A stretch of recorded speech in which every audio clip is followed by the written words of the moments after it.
party tonight! What? TV party tonight! Oh, we got nothing better to do than watch TV and have a couple of brews.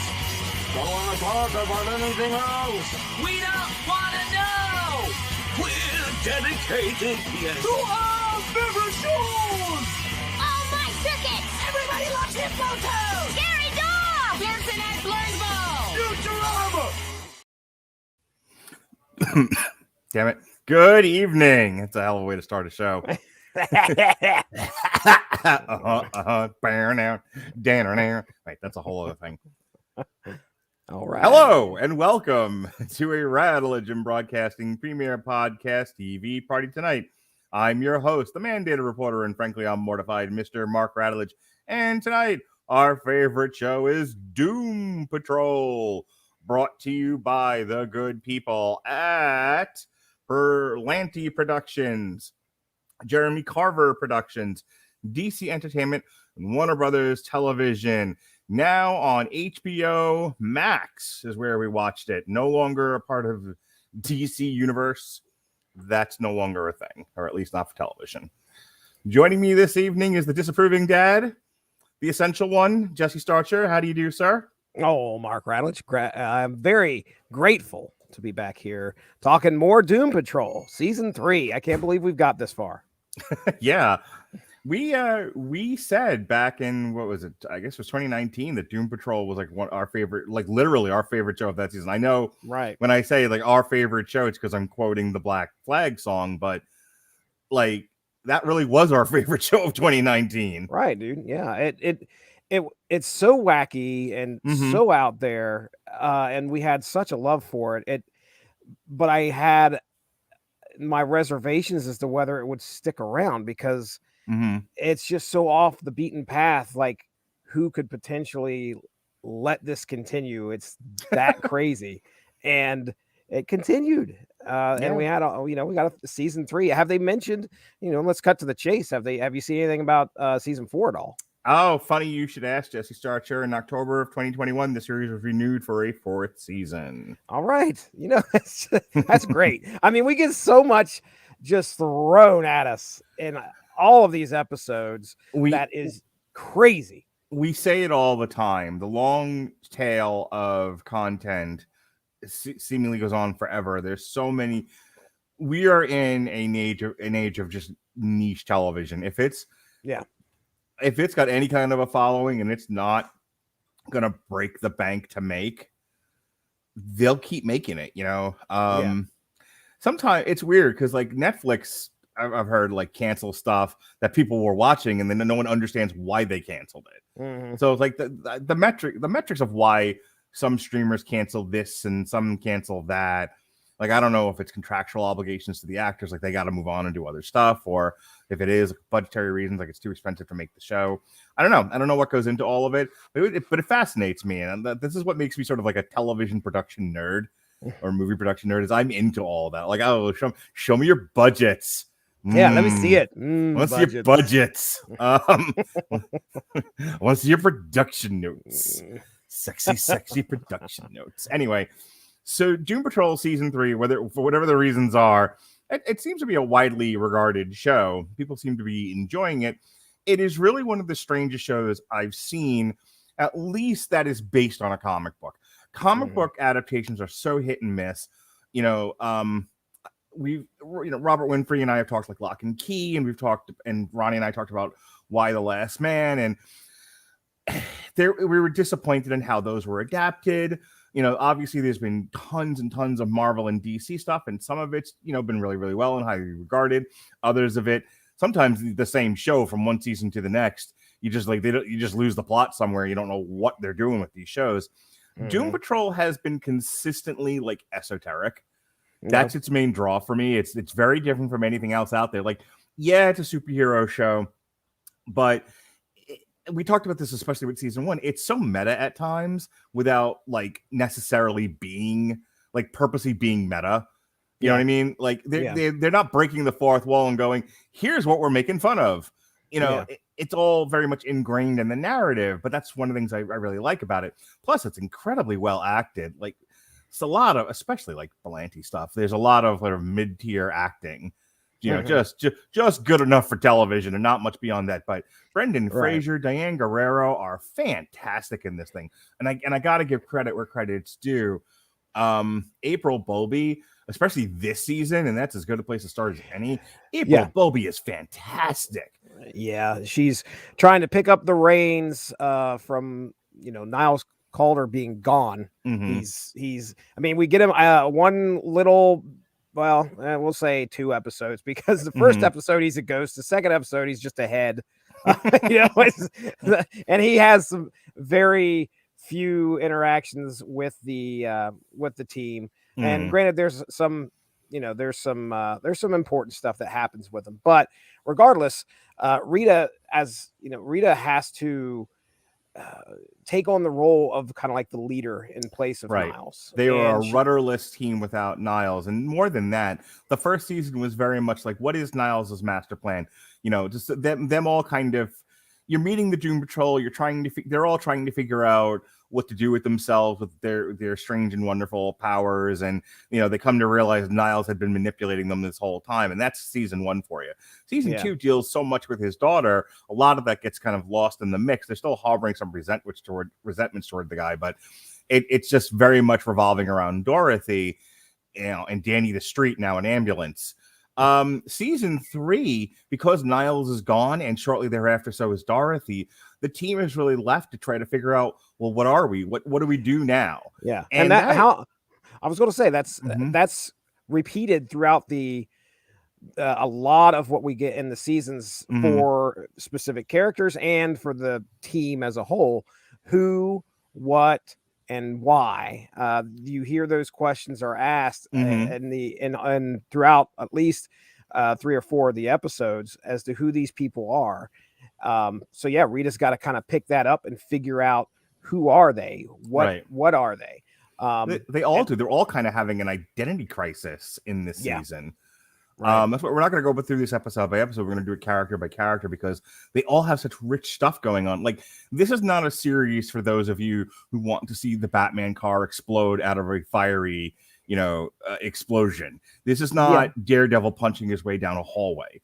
True. This is very much, especially this season, this is very much a character piece because not a lot happens. No, it's a talkie show. You are exploring each individual and what motivates them, what is holding them back, and some of those obstacles that they have to overcome in order to be better people. And that is the bulk of what this show is. Now, Rita, her arc throughout this season, she's trying to pick up where Niles left off. She's worried. She mentions her destiny, and she ends up finding the time machine, which we'll probably mention here in a few when we talk about Michelle Gomez, Laura DeMille. But she finds the time machine. Fresh off the same exact character from Sabrina the Teenage Witch, by the way. Oh, really? I've never. Now, see, I haven't watched it. I'm glad. Okay. So I assume Michelle portrayed somebody over there that was very similar. Then, yeah, right? She was Lilith, I think. She was masquerading as the school principal or something like that, and but she was really Lilith. The bride of Satan, or I don't remember how it all. Well, let me. But she was the villain in Sabrina.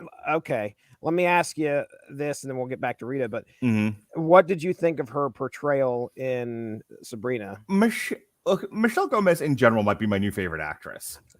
That's what I like to hear, man. She's amazing. She's not the youngest of women, and I don't mean this to sound objectifying in the way that I'm going to say it, but we tend to. I think just as guys, but definitely on this network to one degree or another, except for Robert. He is as pure as the driven snow and does not see sex or race or anything. Right. He only sees stupidity and too much of it. But we tend to, I like this actress. She's pretty. There's a lot of that. And look, I'll be the first one to raise my hand and say, yeah, that's me all over. Michelle Gomez is an amazing looking woman, but she's on the older side, and she's such a good actress. Yeah. She is a bright light in this season that is already pretty good. Yeah. I don't think it's as good as the first 2 seasons, but I do think that the addition of her and some of her line readings are hysterical. She says some stuff, especially towards the end when she has to team up with the Doom Patrol, that cracked me up. She's got good delivery for sure. Just as a point of comparison, because since you asked me, she's good on Sabrina. Sabrina was more melodramatic. It was definitely more nighttime soapy than this ever could be. This doesn't come across as a nighttime soap. This comes across as almost like an experimental television show. Yeah, in a lot of ways. This is not something without the age of streaming you could ever even get on cable. It's too weird. Yeah. But she fits right in, and because she's not playing she was very mustache twirly in Sabrina. She's not as mustache twirly in Doom Patrol. Here, she almost feels like the actress just walked onto the set and there's vampire butts and and all kinds of things, and she's just sort of reacting to it as Michelle Gomez, going, I don't know what I'm supposed to do with any of this. Right. She first appeared on my radar from as the Master. Well, Missy from Doctor Who. Okay. This was probably 2014 or 15, I think. Anyway, when she first showed up, I took notice. I was like, wow, this lady can act. And she does a great job in Doctor Who as well as the Master. I think I could be wrong. It's been a while, but I'm pretty sure I know her name's Missy, but I swear she's like the next incarnation of the Master. I know all the Doctor Whovians out there are probably just waiting to make a comment. So real quick, she's 55. Lest anyone be like, you're ageist. It's like, no, she's an older woman. Come on, let's not. I mean, she's phenomenal. She's amazing. She's beautiful. She's also 55. Get off my back. Right.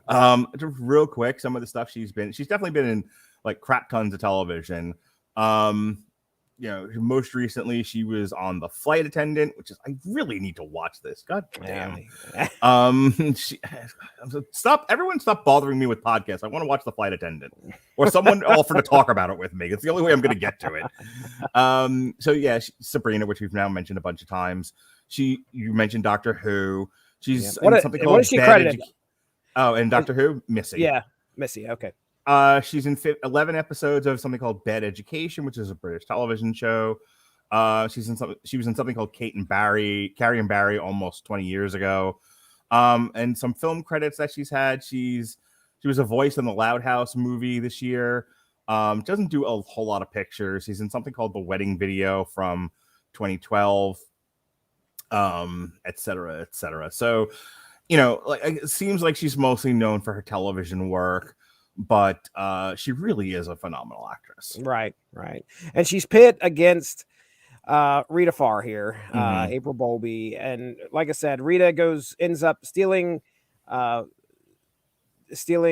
time machine and heading back into the past, losing her memory, spending 30 years back there and running into the younger Lord DeMille. And then the Sisterhood of Dada. That's important. Sisterhood of Dada. Yeah. Do you know what Dada is? Dadaism? I've heard of it. There's a really funny. I have to look it up really quick, but I only bring it up because they address that in the show. Okay. Like what Dadaism is, and she has a really funny line about it.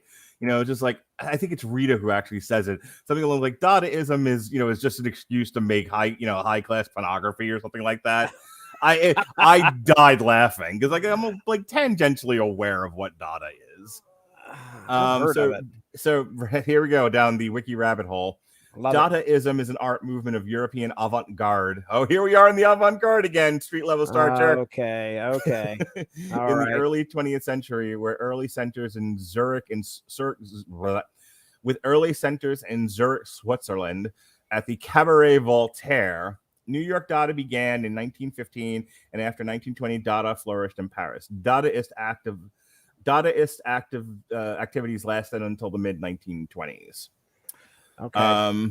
So hence why there's so much dancing in this season. Jeez Louise. A lot of carefree, hippy dippy dancing. Yeah, buddy. There's a lot of it. So, real quick, Dada was born out of the negative reaction to the horrors of the First World War. The international movement began by a group of artists and poets associated with the Cabaret Voltaire, which is also the name of a band, in Zurich. Dada rejected Dada. Okay, here's what you need to know. Okay, and I might start to now do bits like this in our chat just to annoy people. Love it. Dada rejected reason and logic, prizing nonsense, irrationality, and intuition. The origin of the name Dada is unclear. Some believe that it is a nonsensical word. Others maintain that it originates from the Romanian artist Tristan Tzar's and Marcel Janco's frequent use of the words da da da do do do do do do do da da da, meaning yes yes in the Romanian language. Another theory says that the name Dada came during a meeting of the group when a paper knife stuck into a French-German dictionary happened to point to Dada, a French word for hobby horse.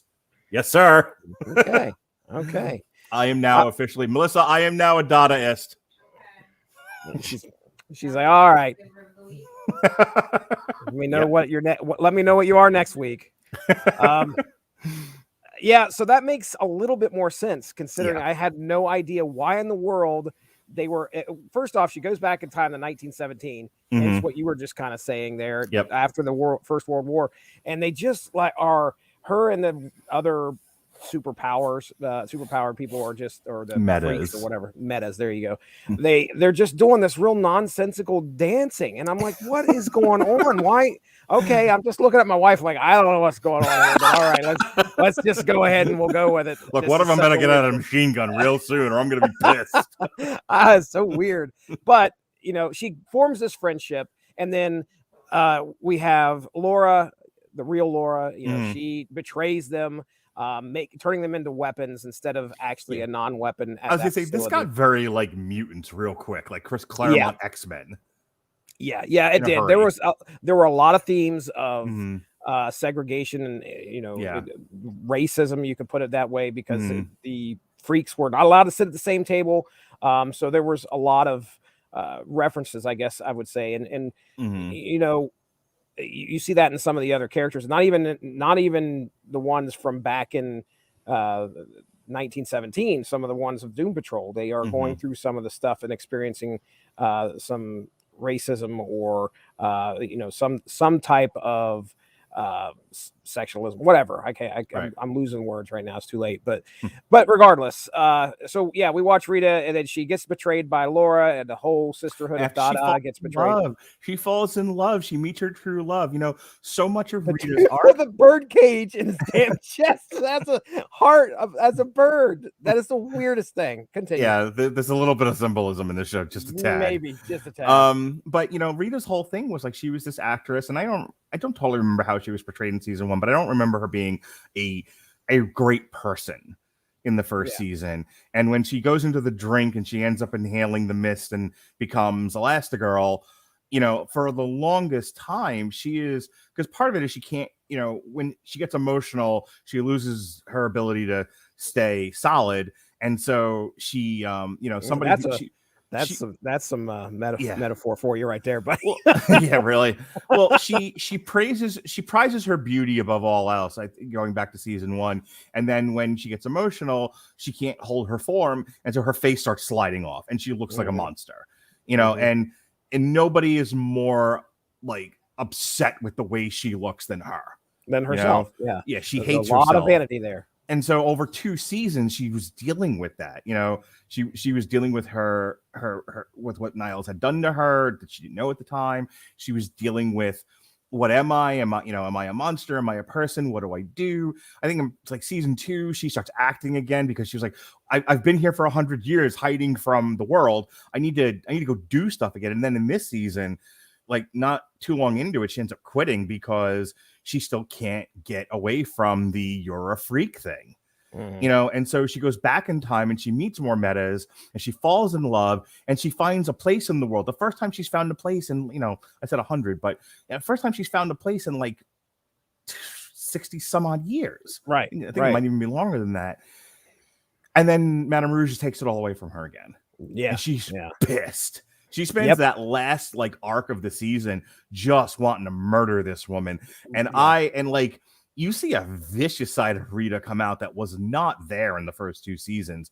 When I can't remember the character's name, the brain in the robot, where he ends up taking Cliff's body. Oh, geez, I want to say his name's just the Brain. The brain, okay. the brain. You're not wrong, and I'm dopey. Yeah, she unscrews the brain's like head cap, because now he's taken over Robot Man's body, and she dumps hot water on it. Yeah, dude, that was tough to see. Yeah, yeah, and there's even a spot in that. It's like either the third to last episode or the second to last episode where she has the opportunity to let Madame Rouge make a. If I were a real Dadaist, I'd pull up the schedule and hit randomize. Maybe I'll do that.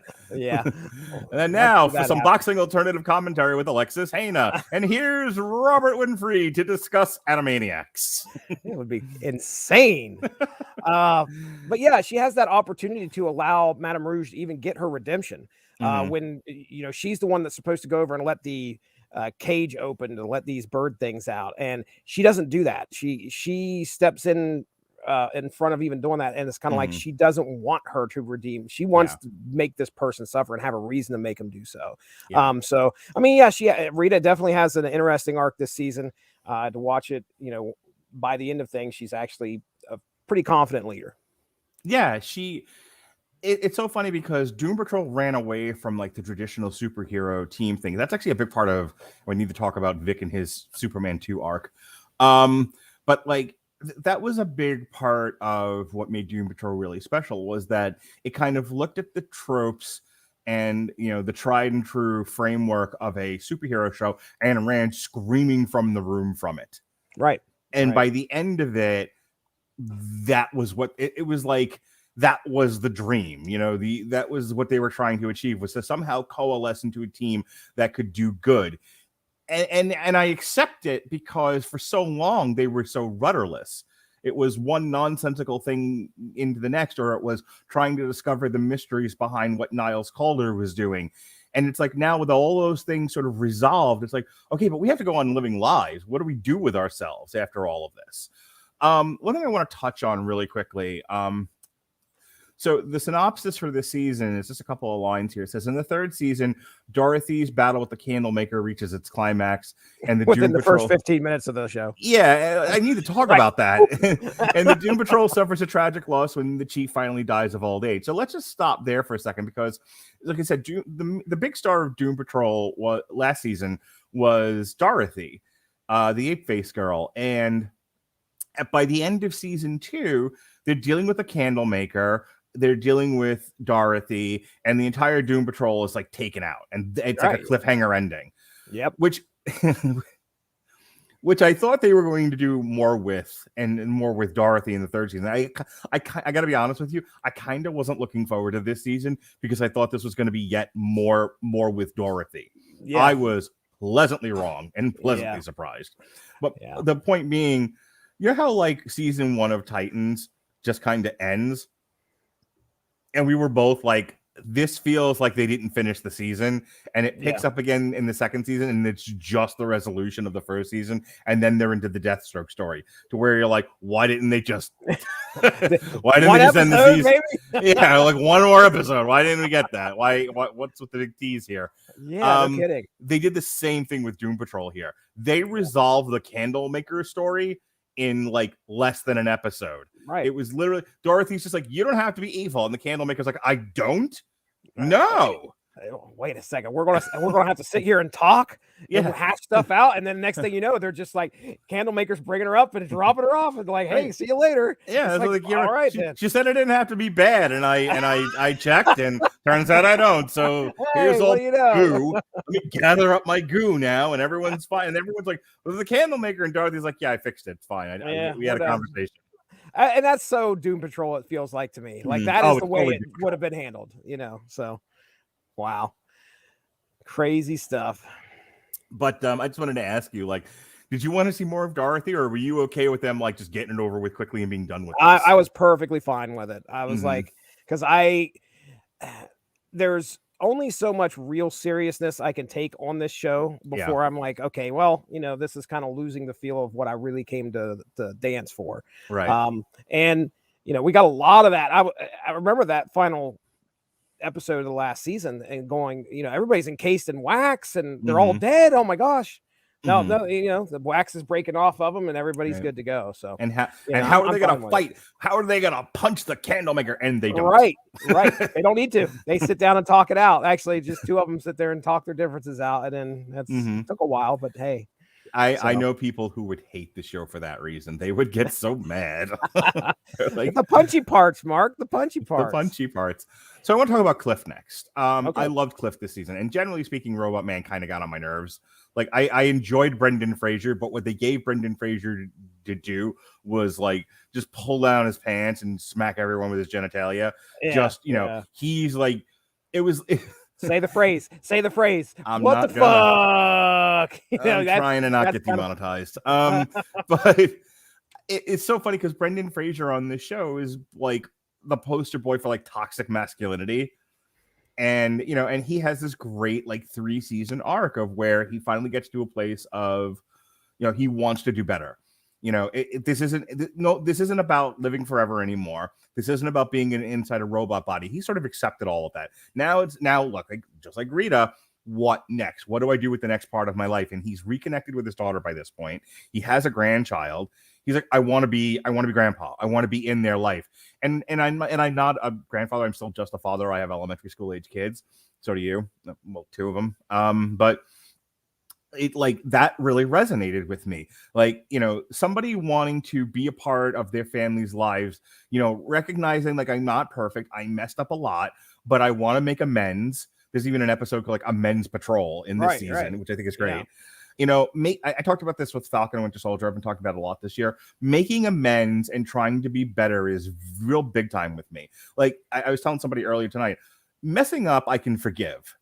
Being disrespectful and not, and going out of your way to hurt people, that's I have a problem with. But if you mess up and you try to do better, you make amends, that is imminently forgivable for me. And that is Cliff's story in the season. So there's a lot of him spending time with the daughter and her wife and the child and him just wanting to be grandpa. And I loved that about Cliff because he's such a dope about it.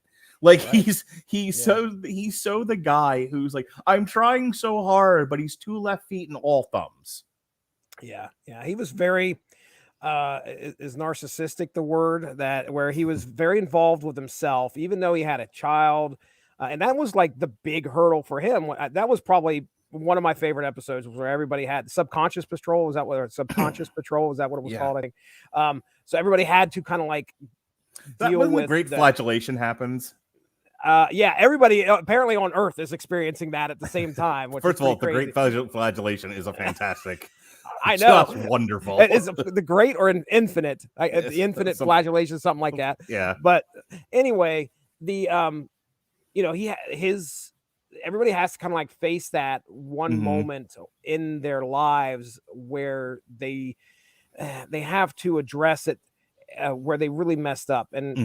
And Cliff's is the one where he goes into a party and leaves his kid out in the car. Yeah. And that is he's always remembered that, but he's just been so involved with himself that it never bothered him. And now he's getting to that point in his life where he's understanding that those kind of actions are wrong. Right. He needs to work to get past that, to grow as a person. And you see Cliff do that through the season. And he's doing that, he's trying to be there for his daughter. But it's good. He's also got some physical ailments where he's getting Parkinson's and he decides to buy the medication off of the internet, right? Clicking pop-up ads, which is hilarious, which I didn't think was going to actually factor into the story, where he sold blueprints to his body just so he could get some money so he could make another bet on his online poker and pay for the chick that he was watching. But I was like, that's not going to come back into play, is it? The writing of this show is so sharp. Oh, there's no wasted movement in the show. Everything serves everything serves a greater purpose, including the butt werewolves or whatever. Oh man, it's great. Great. But yeah, I just to kind of finish up on Cliff, you know, I think the great strength of the writing is recognizing that people can want to do better and be better without, but still mess up. Like you could have the best intentions, but Cliff doesn't have a lot of the tools to do the right thing. He's a really messed up guy. He is, and not to mention the fact that he's also now a brain in a robot body, in a Tin Woodsman outfit. And so, like, the earnestness is there, but the tools, the inherent mental tools and are just not. He just doesn't have them. He's working on them. He's developing them. He's fashioning tools and putting them in his belt, but they're not there yet. And to the writing's credit and to the credit of the characterization of his daughter and the wife, they are played as patient to a point, and a point that I could recognize as somebody running out of patience. When Cliff goes a little too far, he's a little too much. The idea of they have this infant child and he's got Parkinson's, maybe sort of, who knows. Right. And he doesn't have control over his body, and he's really, really strong. And he's like, we know you love the baby, but you can't hold the baby when we don't know we don't know if you're going to throw the baby next. There were 3 or 4 instances throughout this season where I was like, he's going to drop the kid. He's going to drop this baby, and it's going to be horrible. I know. I was hoping it would never happen, but I didn't know because he was, he'd hold the baby and you'd see his hand shaking, and he wants to be with his grandchild, but you don't know if he's going to actually be able to do that, and that's a tough thing for somebody to have to come and say, look, you're not you may not be capable around my kid. Yeah, you may not be capable to do what you want to do here. But yeah, it's you can tell he just wants to do do better for it. Brendan Fraser plays the character this season. Like the previous seasons, he was sort of very crude battering ram, and that's why like him and Jane were always so fun together because they were like morning shock jocks. They were just cursing up a storm and they were playing off each other, and they're still cute together. But like this season, he has so much earnest. He comes across almost like a puppy dog. Like I just want to do good. Okay, but you've knocked everything over and set it on fire. Right. But I didn't mean to, but I want to do good. And it's like, I understand what you're doing, but please stop. We've got to get it under control. Yeah.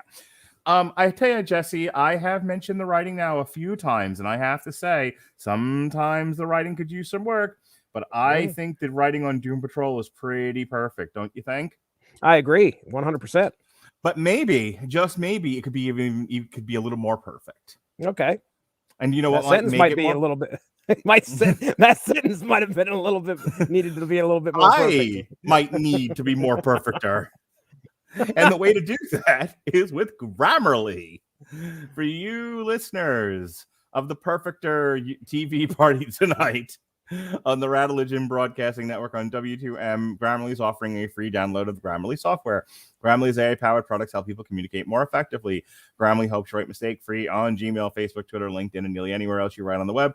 Grammarly corrects hundreds of grammar, punctuation, and spelling mistakes while also catching contextual errors, improving your vocabulary and style improvements. To download Grammarly today, go to getgrammarly.com/W2M network. Again, it's getgrammarly.com/W2M network to download Grammarly for free. All right, Jesse, I'm going to kick it over to you for a second. I know you've got some notes, and more specifically, it's now time for Show and Tell with Jesse. Let's try something new. Shall we? Okay. All right. Let's get right in there. Yeah, top 5 personal moments for me. Here we go. All right. Yep. Number 1, werebutts. Werebutts. Oh my goodness. So we have to set this up though, because they got turned into zombies. Yes. A couple of them died. They went to I guess across the river, sticks to what, limbo or hell or something. I don't something. They were in soul processing, from what I understand. I don't know what that means, but yes, that's what the Dead Boy Detectives called it. If I remember correctly. Yes, we had an appearance from the Dead Boy Detectives. Well, I know like old school DC fans were like, oh my god. Yeah. So half the team is dead. The other half get the Dead Boy Detectives to go get them, and they all go down. And while they're down there, as they're running away from one of the keepers, one of the Death's helpers, she blows she blows vomit on them. It's just vomit. It's just, you know how I've talked about like projectile leprosy? Like that was basically it. It was like just a stream, of about 100 yards in the air, and they all get vomited on, and they're like, yeah. What they don't realize is that the vomit is going to, over time, turn them into zombies. Take it away, Jesse. Well, yeah, they become zombies, and then as this episode continues, I can't remember his name, but he's one of the guys from the second season who apparently got attacked by a bunch of werebutts. His name is Willoughby Kipling.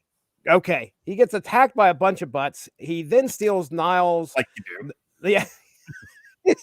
He then steals Niles' head, has a confrontation in a barn, the zombies versus werebutts. That's what we got in that episode. If you're like, I just want to watch a superhero show where they fight a lot, this was the episode for you. It was zombies versus werebutts, and it was the most graphic, gross thing you're ever going to see. Just butts being torn in half. Oh, and by the way, yes, they started to eat the butts. Oh, it's great. All right, so I go to the next slide. Yes, please. Okay. As we're moving here, we're moving from my next moment has to be baby Laura DeMille.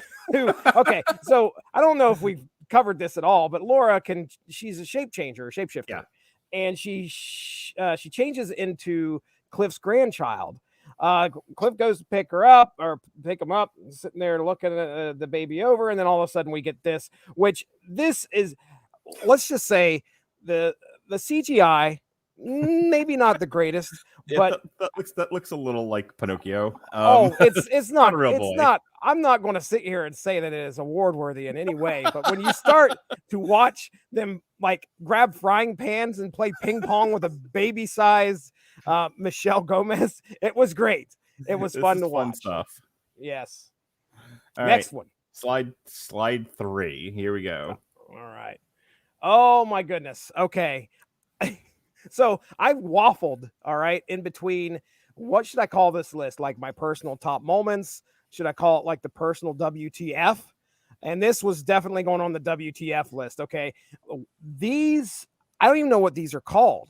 I just know that they are half bird, like half face things that would land on you and teleport your like subconscious out or something like that. This was the thing that they turned loose on the world during the infant or the great flagellation. And again, just so off, you'll never, where are you going to see something like that on TV? Where are you going to see something like that on TV? So, all right, next slide. Okay. Slide number 4. Slide 4. Oh my God, this scene.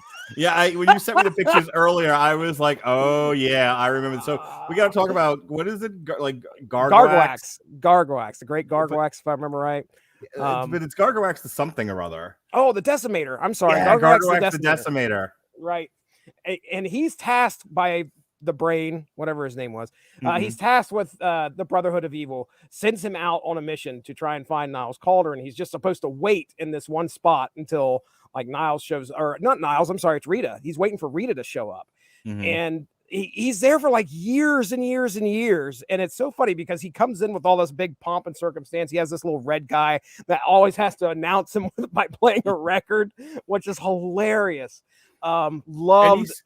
And he's so like human about it. Like, you hear a name like Gargoax the Decimator, and you know, like he's gonna be, like this big crazy villain, and like he's just chilling, telling stories. Yeah, he walks in there, mingling with the people. He's great. They love him. This big green guy comes in and sits at this lodge's restaurant, and yeah, he just starts talking to people. And then by the end of it, when Rita does show up, he's decided that he's done with the mission anyway. He doesn't want to kill Rita because he realizes how broken she is anyway. But then, of course, his buddy, the guy that was kind of like sent there along with him, who served him, was like, the mission has to continue. And then we get our, but Gargoax the Decimator, what a fun episode that was when he showed up. It really was. And I know I've said this a few times now, but like, what a great use of some William Bibiani and Whitney Seibold have talked about how weird comics are. Like, it's just taken for granted now that comics are like these mainstream things, Iron Man, Captain America, and Batman, and Superman. But Jesse, that if you dip into even the mainstream comics long enough, you find some wackadoodle stuff. Oh yeah. They're just now dipping their toes into the Jack Kirby cosmic stuff in Marvel. But I mean, like, if you just, and I mentioned this to Robert the other night and he made fun of me about it, but like, if you ever just like find somebody at work and just start talking about something that you're really passionate about, and the other person has no clue what you're saying, what a lunatic you sometimes sound like. Oh yeah. Can you just imagine, like, so I'm reading this thing, right? And there's the living tribunal, but then there's eternity. We all live in eternity. Like, I want to put myself in a locker. Yep. Saying that out loud. I want to throw myself down a flight of stairs. You just imagine, and so you get to Doom Patrol is my point. And Doom Patrol has these really, really fun and weird characters that you would never think would work at a television show, but they do because they work in this particular television show. Right. And you cannot explain this to a coworker. No. Good luck. Best of luck trying to explain. I mean, just this scene right here, as to how fun it was to watch Cliff and Gargwax come to the conclusion that they did, that they both hate Niles and they both say it at the same time. It's so great. But again, you can't explain this. The three slides prior to this. Go ahead and try to explain that to a coworker. Well, it's not possible. So everyone talks about like the Marvel shows, right? Like, oh, did you see the newest episode of Loki? Did you see the newest episode of Hawkeye? Which I have not. But I mean, I'm at, the kind of water cooler conversations that go on episode to episode with all of these shows. Could you just imagine, like, I just watched the craziest episode of Doom Patrol last night with Gargawax, whoever you're talking to immediately walks away. They're just like, it's good seeing you. Yeah, like, I gotta go. I feel like something's on. Did I leave the iron on? All right. Well, I've already talked about my love for Michelle here, and that was like, this must have been like your favorite season of Doom Patrol just because of the time travel. Yeah. Oh well, I was wondering if you thought that checked some of my boxes, and I mean, it's kind of present, but the good thing about this is that Doom Patrol knows we're not going to get wrapped up in the whole. Paradox or this or that and the other. They're just going to use it as a way to further the story, and that's really all they do. They travel all over the place. I think there's at least two instances of time travel in here, counting Rita and my goodness, Madame Rouge. I keep forgetting to ask you. One, so in any movie where there's time travel, there's always the fake tension of the person going back minutes before they need to resolve whatever the problem is. But they're and everyone always says, why doesn't Marty go back further than that? Why not give himself more time? Why not go back even further? And there's a whole thing that she does at one point where she's mad as hell and she's not going to take it anymore. And she's going to get into that time travel device and she's going to go back and do what she needs to do to wreck everyone's lives. And then she's like, wait, why am I only going back a few minutes? Yeah. Why don't I give myself an hour? And then it just keeps going. Why don't I do this? Why? Like, it totally plays with the stupidity of time travel movies and television shows in that one scene. It's so good. Well, and the one thing I love about that time machine is the fact that it has a sentient robot AI program in there that kind of reads their thoughts and talks and exposes what they're thinking as they're thinking it inside the time machine. And it's great. It's kind of like a narrator pretty much. But anyway, the moment that you're talking about is really actually very important for Madame Rouge's character, because she is just like anybody else. Focused on the one event. What is the one event that caused her to turn evil, for her to betray her friends? She wants to change that. And the thing that she comes to is that she doesn't even time travel. She just goes over to the Doom Patrol's headquarters and she loses her memory. I think anytime you use that machine, whether you go in space or time, it causes you to have amnesia of some sort. Which I but wanted anyway, to ask you about. What did you think about that? Like, what did you think as a narrative device, as a hurdle for them to because they deal with it in a really funny way. Once that's established and it's happened a few times, the next time they use the time travel device, everyone's got name tags. Yeah, they put name tags on their heads. And the best, she pins a note to herself. Yeah. She's running around going, and she's reading the note, and she's reading the description of people. She's like, oh, you must be Vic. Okay. Yeah. It's like, do you still have your powers? No, I don't. And he's like, okay, so you're useless. And poor Vic. Yeah. I mean, I thought it was a good way of using time travel and not being kind of bound by the foreknowledge of what's going to happen. And I mean, it didn't bother me at all. I thought it was okay. I thought it was a good way to add to the story. But yeah, man, it was good stuff. I love seeing Michelle Gomez. That's why I put her on there, because I was so excited. She is even called Doctor Who at one point through in the season. So I loved it. Loved it. Yep. All right. So we need to talk. We got about 15 to 20 minutes left if we want to end this on time. Boy, I haven't had to say that in a while. Listening back to all our Blog Talk Radio stuff, I'm like, we're almost out of live time. We have all the live time we need, but both of us do have lives. We also have lifetime. Which I have 97 podcasts to prepare for in the next 24 hours. Right. It's ridiculous. But we need to talk about Vic, Jane, and Larry before we're done here. Let me just get to Larry. I wasn't going to do this one next, but I don't have a whole lot to say about Larry, so let's just get it out of the way now. So Larry goes to space to deal with the negative spirit, and he's kind of like, okay, I think I'm done being Larry. I think it's time to go into space and let the negative spirit do its thing. It's let me try to do my thing long enough. Now I need to let it have its life. And it promptly says, thanks for taking me to space, and deposits him back on Earth. And he's got a larva, and at one point he goes to leave the larva in the woods. He's not going to take care of it anymore, and then he can't do it. There's a scene with him and his son, who, because Larry's like 100 years old. Now his son's fairly old, and the son's like, you weren't there for me, that whole thing. And so Larry is sort of taking all of these feelings that he has about the life that he wasn't allowed to live because of the negative spirit, and he's sort of projecting it onto this larva. And proceeds for the next several episodes to carry this thing around like a baby. So weird. And then I think by the end of the season, he joins with the larva, and he's back to having superpowers again. Yeah, it's the larva hatches, it goes into Vic, and then they do a little transfer at the head at Doom Patrol home, or whatever you want to call it there, the Doom Patrol mansion. But yeah, I mean, I guess his main arc, when you think about it, is number one, there's a lot of I want to make this choice for myself in Larry here. He wants to be able to make these choices on his own, and really I think it's like that second to last episode, he's making a decision as to whether he wants to actually bring the spirit back. He knows this is going to be a negative spirit or whatever. He's trying to figure out if he wants that to happen again. And I don't know if there's definitely parental vibes as well. Like, does he want to be the dad because he screwed up? It's very much like Cliff, everyone's kind of making up the lost time, trying to move past the tragedies of what befell them because of Niles.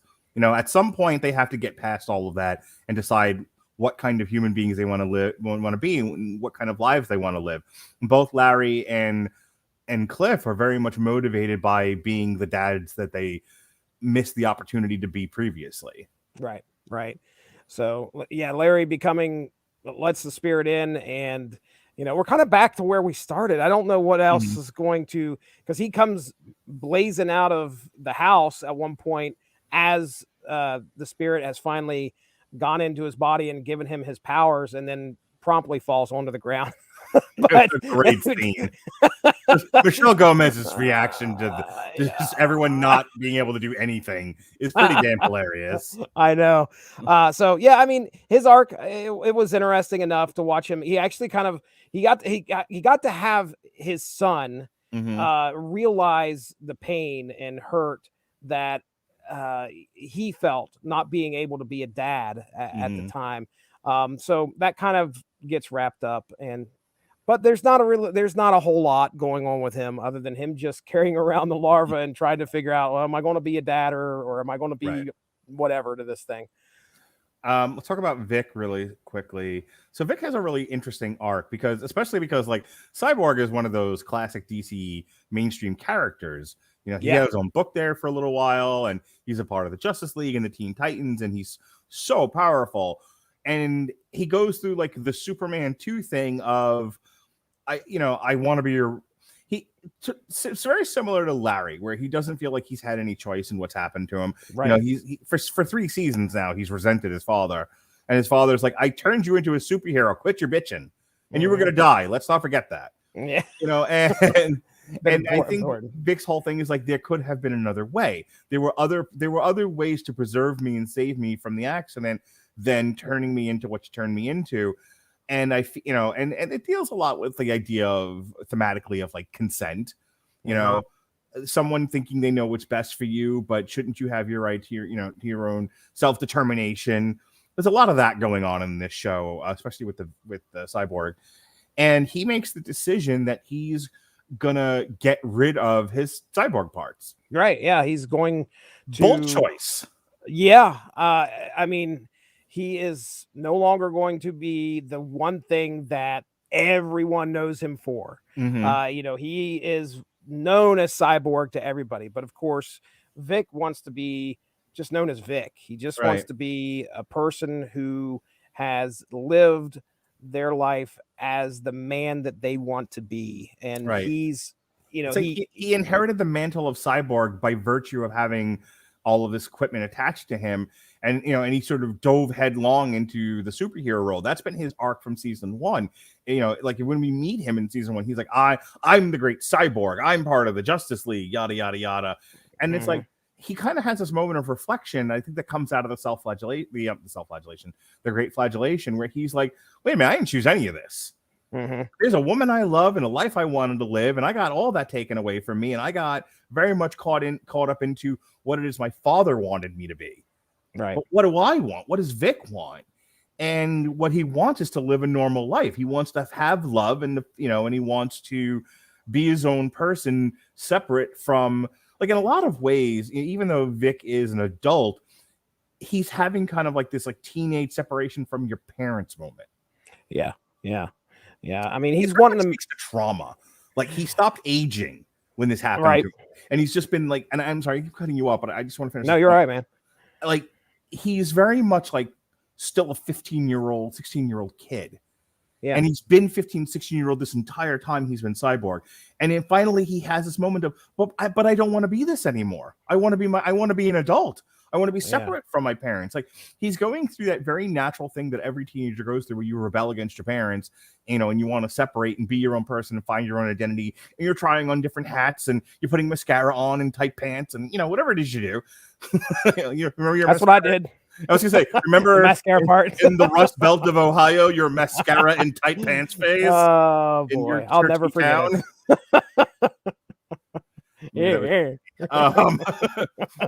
But no, like we all go through our like rebellious putting on different hats phase, and and he kind of got robbed of his. Right, he's having it now at like however old he is.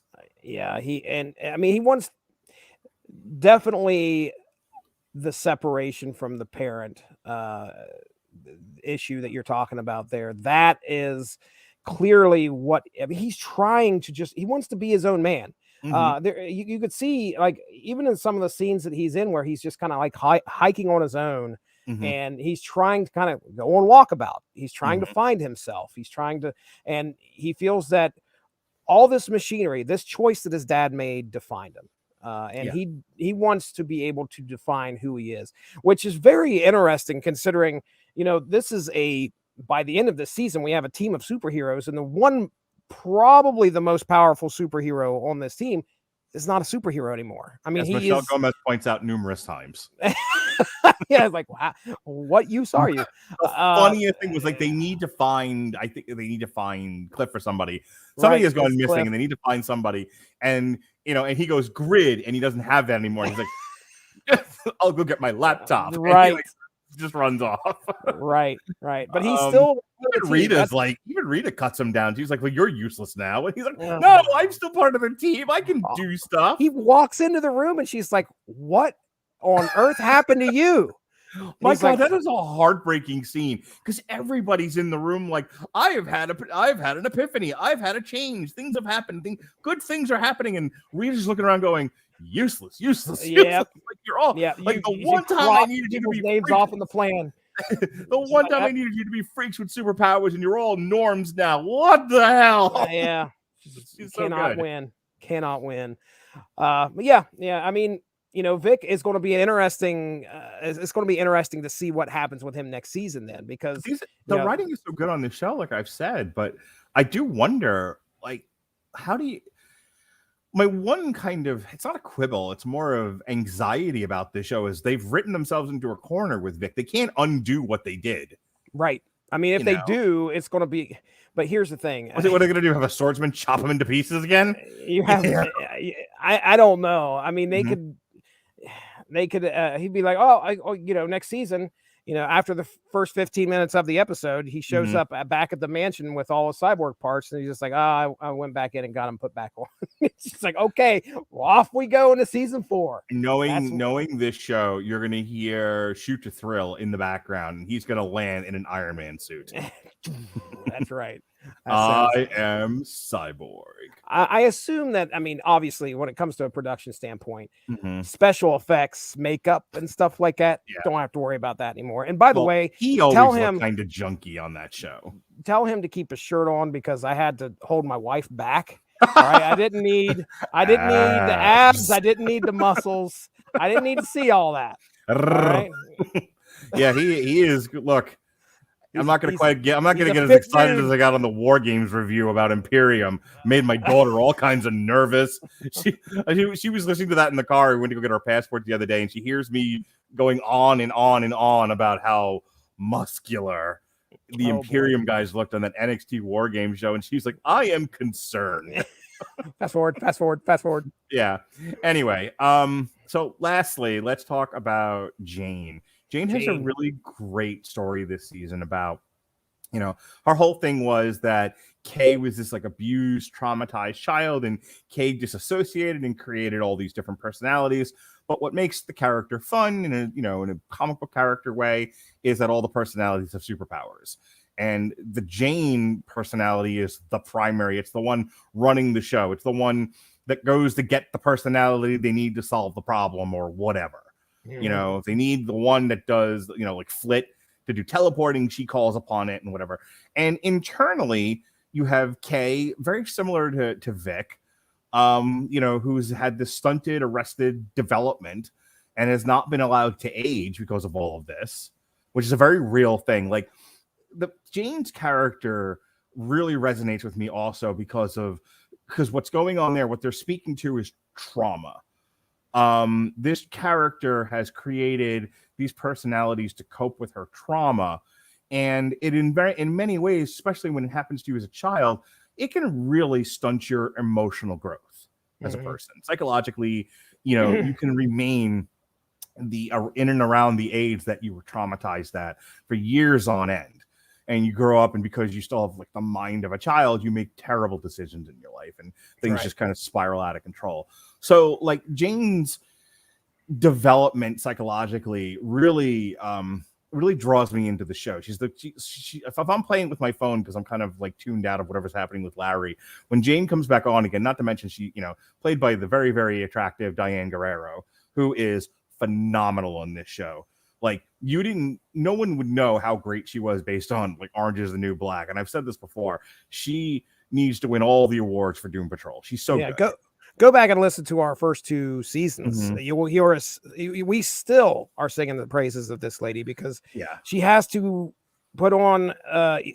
She wasn't doing it as much this season, that's for sure.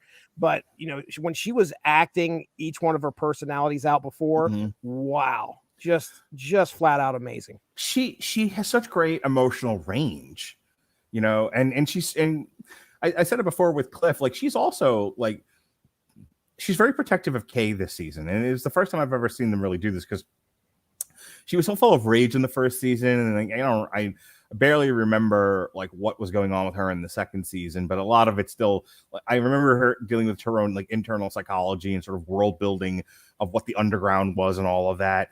This season, she's kind of normalized, and she spends a lot of it just looking out for Kay. And one of the villains of the show is the psychologist personality that's trying to take over and control the other personalities and wants to be primary, but is also trying to like subsume Kay. And all Kay wants to do in all of this, like Kay became a real character this season. Like she wants to grow up. Like one of my favorite bits of the season is when Kay finally gets to take over as the personality and she's off riding her bike. But my God, Diane Guerrero captured such pure joy in that scene. It's really phenomenal. Yeah, she did. I will say that similar to Vic and Larry, there is the I don't want to say the opposite, but she has the arc of making a choice for herself or she's not really having a choice taken away from her. She's actually making the decision to give up something. Right. In this, she gives up. If Kay ever like truly heals, all the personalities die, go away. She doesn't need them anymore. They're essentially coping mechanisms. Yeah. She realizes the mistake. Well, I'll say the mistake, but I mean, when she lets Kay go to the forefront, Kay is out. Kay is taken over for quite a while, and then while Jane is back down on the underground, she can't find anybody. All the personalities are gone, and she's trying to figure out what is what the problem is, and what she's doing is she's giving Kay her life back, and she has to, of course, that if that happens, I imagine Jane goes away as well, but we find out later on that things are the personalities start to come back, and the psychologist makes her play to become, or the psychiatrist or whatever, to become the primary. But anyway, she deals with mostly just trying to take a step back and let Kay actually take over the forefront of who Kay is. And just it's interesting because again, as Kay comes out, does she have a power? Because I don't even know if she has a normal power. Kid. She's just a normal person. That is the person that was traumatized. Right. So she comes out there and she is, she now is one of the useless members of the Doom Patrol. Right. Yeah. It's so funny. Vic doesn't have any powers. Robot Man is still Robot Man. Did they I forget, by the end of this, did he still have the giant toy robot body, or did that Laura built for him when she was trying to get away from the brain? Yes, because at the very end, the final scene is him holding the time machine and them jumping into the ground and him yelling Doom Force, and it's the whole they're going to go kick the nutsack in the balls. Yes, I have to actually share that really quick. So they use the time machine to travel to the Suez Canal, where a testicle-like monster is wreaking havoc under the name Doom Force, which everyone likes except everyone except Cliff. I was gonna say no way. A testicle monster, because we didn't get enough of that this season. Oh, more great. More genitalia monsters, please. All right, Jesse. So fun. Did we do it? Did we cover it? We did. Well, I got to give a shout out to Monsignor Malah. All right, the ape. Companion to the brain, where all he wants to do is just like, he's done with being part of the evil brotherhood, but the Brotherhood of Evil, excuse me. And I love it when Madame Rouge shows up and he doesn't want anything to go back into doing the evil. So every time somebody's like trying to talk to him, he's like in there running the blender and he's not listening to anybody. And he's this big ape who is just not evil in any regard. I loved that character. But that's it. Now we're done. Now I'm done. I have my last thing is, speaking of that character, the brain, when he gets Cliff's body, And he doesn't do anything with it except enjoy life. He's dancing. He's like, playing golf. Yeah, he goes to a retirement community and he's like hitting these old ladies on the butt and everything. And you're like, oh my gosh. Just then he gets enjoying having a body. He's and everyone accepts. What that's the other thing. Like, it's not like Cliff's the Terminator or anything. Like, he's very clearly this weird looking robot thing. Right. Which, by the way, I have to say this, and I know it's come up in across all 3 seasons multiple times, but I do love the fact that Vic was this high tech, futuristic cyborg robot guy. In that same universe with the same technology, we can't get Cliff's brain into a better body. He's still Tin Woodsman Cliff. You gotta know people. Apparently he doesn't know anybody. I need to know. Niles is dead, so Christian's never going to listen to this, but I need to know, like, does Robot Man ever evolve at all? Does he ever he's ever a real boy again? Do we ever do anything, or is he always Robot Man? Oh, that's a good question. We'll have to read some Doom Patrol. You never know. It might come up next season. Maybe you'll have to put it on the schedule. Oh, the source material comic schedule? That's the one. The very same. Oh, boy. All right, Jesse. So, it's getting to be that time of the year where we do our Metal Hammer of Doom Christmas show. That's right. That's coming up very soon. And you know what we're going to do on the Metal Hammer of Doom Christmas show, don't you? Tell me. A very poppy Christmas. The Church of Poppy convenes. Yes, we're going to end the show much as we began it, and end the year much as we began it, with the Church of Poppy. Amen. And we're going to play her Christmas EP and then a bunch of her other singles and EPs from earlier in the year and years past. We'll make a playlist out of it. It'll be a lot of fun. There'll be time for cheer. Joyous cheer, Jesse Starcher. That's right. Christmas that is cheer. right. And you know where you can find Poppy's music? Oh, tell me, please. If you don't know about Poppy and you'd like to experience it, but you don't have, because you spent all your money on Christmas presents for your loved ones and you don't have an extra dime to buy yourself a Poppy record, you can click the link in our description of this podcast, get amazonmusic.com/W2M network for a 30-day trial of the Amazon Music Unlimited service. Yes, stream all the Poppy you want for 30 days. Stream it twice. Stream it for your loved ones. As you open presents on Christmas Day, Jesse Starcher, wouldn't you like to hear a very Poppy Christmas? I think I would, as a matter of fact. My family would love it. Even my extended family, my in-laws, people like that, bring them over. We're going to listen to Poppy sing some Christmas hits. That's right. You can play for them all the Christmas hits, like Dominic the Italian Christmas Donkey. You can play for them Christmas Homo for Christmas from the Punk Christmas album, if you like. You can. I've been exposed to that. Yes, you have. Italian Jingle Bells by Lou Monte. All the Christmas classics. And it's all there for you on Amazon Music. Get amazonmusic.com/W2M network for a free 30-day trial. If you like it, you keep it. You pay the monthly fee. If you don't, you cancel it. No fuss, no muss, no contracts, no pains in the butt, Jesse. It's easy as pie. Christmas pie. Christmas pie. Cranberry sauce. Christmas pie. What do you put in a Christmas pie? I know what I put in the cranberry sauce. I've talked about that on the Metal Hammer of Doom before. Well, if I knew it was going to be that kind of a party, I would get demonetized. Indeed. All right, Jesse, that's it. That is our Doom Patrol season 3 review. I am overloaded. Tomorrow, he's got a schedule, folks. Tomorrow, Pat and I are going to bang out chapter 6 of the Four Kings of Boxing podcast. We're going to talk about Sugar Ray Leonard versus Thomas the Hitman Hearns 1 from 1981, the showdown at the Palace.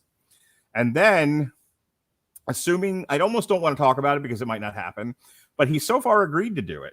Whitney Seibold, professional critic, also one half of the critically acclaimed guys that I talk about so much here, is going to come on a triple feature, and we're going to talk Woof, Lamb, and Pig, Jesse. Yes, I put that out into the universe, and somebody actually agreed to do this Barnyard collection of indie films. That's great. I cannot wait to hear this episode. I can't wait to do it if it actually happens.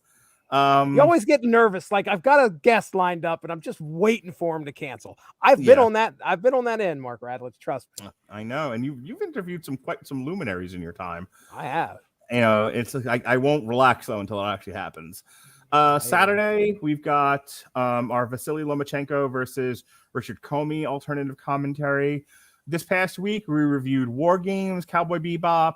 We did a triple feature for King Richard, The Guilty, and Night Teeth. And we kicked off the week with Gervonta Davis, Tank Davis versus Isaac Cruz alternative commentary. Goddamn, pal. Sounded like you went to Three Stooges land there for a second. Maybe that's Popeye. My bad.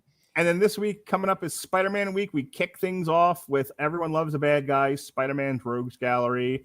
And then it's our review from way back when, the very, very first Damn You Hollywood post me and Jeff. This is the very first time Robert Winfrey moderated a debate between myself and Pat Mullen over The Amazing Spider-Man 2. And then Pat went away and I kept Robert chained in a basement to do more movie reviews. And I haven't let him out since.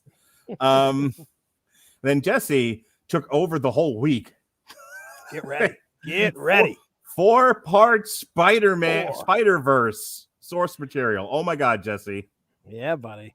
Get ready. Benjamin J. Cologne comes back to the Source Material Comics podcast. Part 1 is just going to be kind of an intro. Okay. You got to know your characters. You got to know some of the foundation, the building blocks of Spider-Verse, and that's what that first part's going to do. It's about, I think, 15 minutes long, if I remember correctly. But then you get into the meat of things. Part 2, Part 3, Part 4 are Benjamin and myself covering all six issues of Spider-Verse that came out, and I think it was 2014. So a lot of great discussion. If you want to, you want a little companion piece to what you're going to get in regards to the movie, I mean, this might help. At least you'll know what kind of happened in the comics, and maybe there might be some stuff that informed what we get in the movie there. You never know. But hey, it was a great time. I had a fun time.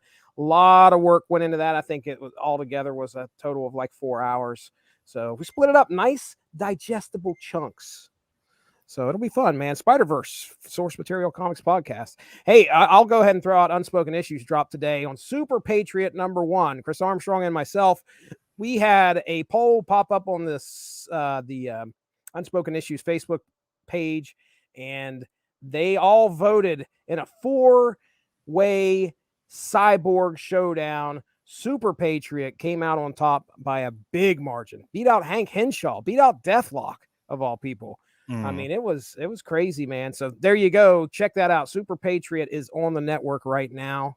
And I think the only other thing I would probably promote is, then we'll be doing promoting for this as we go through the month. But Tripped Up Trivia is going to be happening at the end of the month. We're getting ready to record that. It's Christmas time. We're going to have some Christmas trivia, so keep an eye out for that. I missed the Long Road to Ruin that I'm doing with Ben Cologne and Sean Comer. Oh, yeah. We're going to do, it's a special, probably one of the last Long Road to Ruins we ever do, or at least for a while. We're doing something special for Spider-Man. We're comparing and contrasting a very tight conversation. I'm not letting this go hours and hours and hours. I can't because I have something else to do after that. But we're going to compare just added it, post-edit. No problem. I don't have that kind of time. We're going to compare all 3 of the Spider-Man movie franchises. We're going to compare the Raimis to the Amazing Spider-Man 2s with Andrew Garfield to the Tom Holland ones. Gearing up for No Way Home. Yeah. Yeah. I told him beforehand, I'm going to have just kind of a handful of questions, 2, 3. You're just sort of, so we can have a general conversation, because this isn't going to be a movie review as such. We are going to just sort of say, hey, who wore it better? Did the Raimi Spider-Man do it better in this way? Did the Andrew Garfield, Tom Holland ones? Which one did it? Who wore it best? Who wore Spider-Man? Sounds good. Sounds good to me. So, and Ben Cologne just loves Spider-Man to pieces. So yeah, I think it'll be a very fun conversation. And then what do you call it? And then, the 17th is when Spider-Man actually comes out, and the Spider-Man stuff doesn't stop there, because these are all aired shows, but they never made it to the W2M site. So, hey, Ronnie Adams, Why is Spider-Man awesome, or why Spider-Man is awesome. That'll be re-aired on Friday, December 17th. As I think No I Way was Out part of comes that. out. Man, that was I think you forever were. ago. Yeah. Here's something else that you were on. Spider-Man number 17 from 1991. Spider-Man dies in that episode, and Thanos shows up. That's right. It's a really good, that's specifically requested by Dean Compton of the Unspoken Decade, and I covered it, and it was a good episode. And remember when I was trying to shoehorn synergy into everything? Well, that brings us to the Ultimate Spider-Man Legacy Volume 4. Are you not still doing that with the schedule you're just reading off right now? Everything is Spider-Man. Everything is Spider-Man. Go ahead, please. Spider-Man all the time. All right, that's it. That's our plugs. Hey, if you get a chance to listen to this, you're currently listening to it. Wherever you're listening to it, please go over to W2Mnet on YouTube and subscribe. That's all I ask. That's not all I ask, because the other thing I ask is that if you listen to us on Apple Music, give us a star rating and a brief review. Tell us what you think. We finally got. I had to do it myself, but we got rid of the one guy that said, "What the heck?" from before we were a part of this. But hey, if you like us and you listen to us, while you're waiting in line for coffee at Starbucks, just a quick I like these guys. They're fun, or Amidada is too. Whatever, I don't care. Just give us a star rating. And a little bit of a review on Apple Music, and please subscribe on YouTube. The more subscribers we have, the closer we get to the goal of getting on Rotten Tomatoes, and then I can go into the universe and live with the negative spirit. Maybe we get that Doom Saloon up to 1,000. It's getting there. Yep. Do it, we folks. Appreciate all the people who checked that out, who thought they were getting the full concert, and instead just getting me dancing in my chair. Look at that alternative commentary. What does Neil Fallon have to say about his own show? Oh, that's not Neil Fallon. That's not Neil Fallon. Who's that guy? All right, Jesse, are we good? I'm good, man. Let's rock and roll. Get out of here. All right. Thank you for joining us here on TV Party tonight in our review of Doom Patrol Season 3. For the Disapproving Dad, the Essential, Jesse Starcher, I'm Mark Radulich. Be well, be safe, and behave.